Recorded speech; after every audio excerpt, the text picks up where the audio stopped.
loopholes with it. He's like, write me up, fire me. What are you gonna do? Critical race theory. Critical race theory. Critical race theory. The hot topic of critical race theory may now become front and center here in Utah.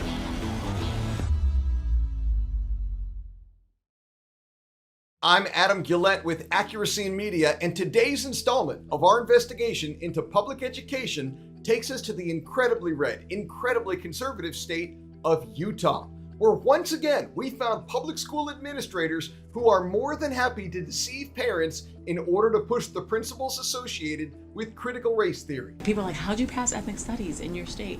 I have no idea. Well, one thing at a time, one day at a time. Yeah. The work that him and Glenn, Dr. G do, like going out, having those critical conversations, helping teacher front load some of those lessons that might be considered, you know, like CRT or white privilege, things like that, how to name things and talk about things. What are you going to do if they pass one of those stupid, like, anti-CRT laws? Even if you're not teaching it, like, in Texas it ends up hitting other things.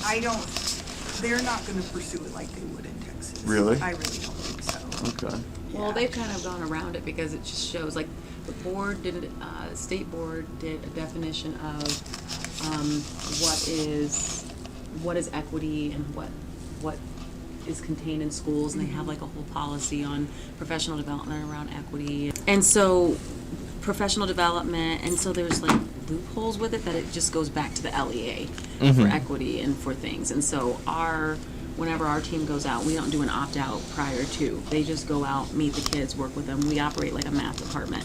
And then we give a letter after they go out saying, we were in your school, and this is what they talked about. That's right, they don't even give parents an opportunity to opt out. I guess they believe better to ask forgiveness than ask permission. Is that really the attitude that you want public school administrators to have towards your child? We have a teacher at the high school, and his name's Isaac. When all of the stuff happened, he had Black Lives Matter flag, great big one. And he was just loud and proud. And even after the board said, you know, you can't have a flag bigger than the American flag. I mean, it was huge. It was huge. You know, bigger than the American flag. You know, you got to. And he was like, no, I'm not going to. And whereas other teachers were fearful, right? Right. He was like, fire me. Right. And he's got enough tenure, and they're like, oh, okay. You know, he's like, write me up, fire me. What are you gonna do? He has backing from the union. Yeah. That is good. Right. And he's like, I don't know what to tell you. You know, I often make the point that these administrators and educators that we capture aren't terrible people. They're not one-dimensional villains. They mean well by your child. But what they view as in the best interest of your child might be dramatically different from what you view as in the best interest of your child. But it also speaks to how powerful the union is, how unaccountable these teachers are, that they can do whatever they want and not even fear being reprimanded by the district. Before I was in this role, my department did a discourse unit on social justice issues. What does the MAGA crowd or the church say when you start talking about social justice? You teach it to a group of seniors at West Jordan High, and they don't. It's an elective.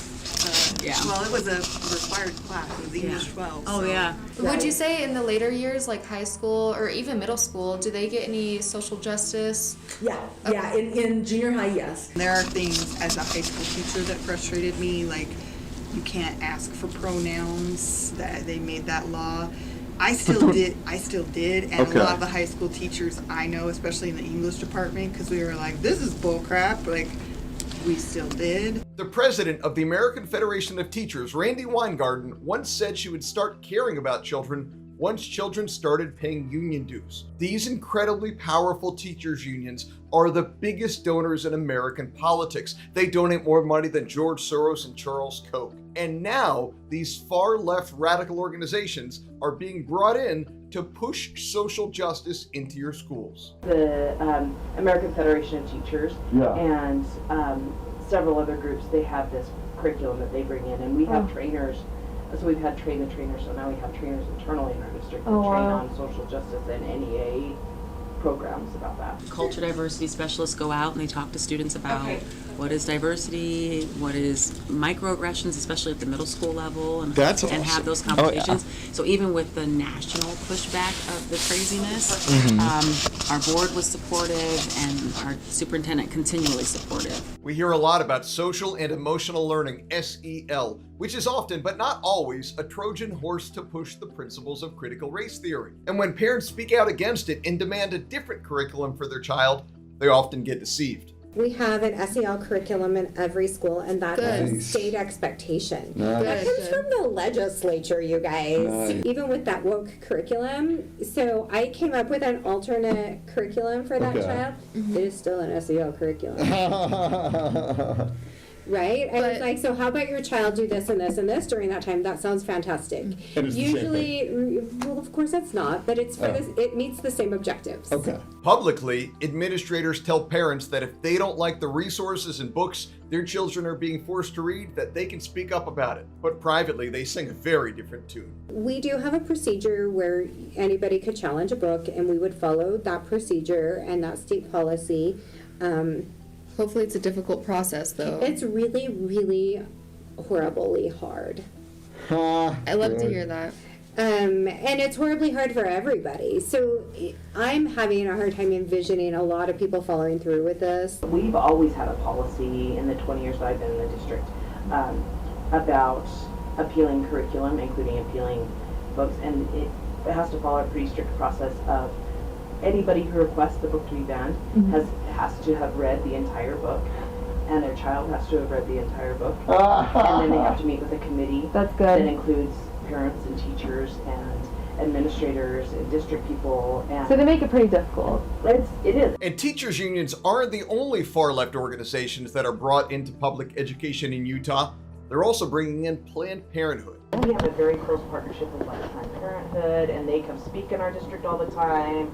And give presentations. Awesome. So that's different than other places that you talk to, because other places are like, Planned Parenthood don't have that. I mean, you still probably use Planned Parenthood resources. Oh yeah, in our district we definitely do, and they have, they guest speak. Not just do they have curriculum in our classrooms, but the Planned Parenthood people come in and speak in our high schools and in our junior highs and things like that. Well, I imagine you probably don't lead with telling the NAGA parents that we're bringing in Planned Parenthood. No, we don't do that, but they, it's all published on our website and like all the resources that we use and that kind of thing, so anybody can look at any time and see what we're using or what those options are, but... Yeah, but thankfully, normally they don't actually look.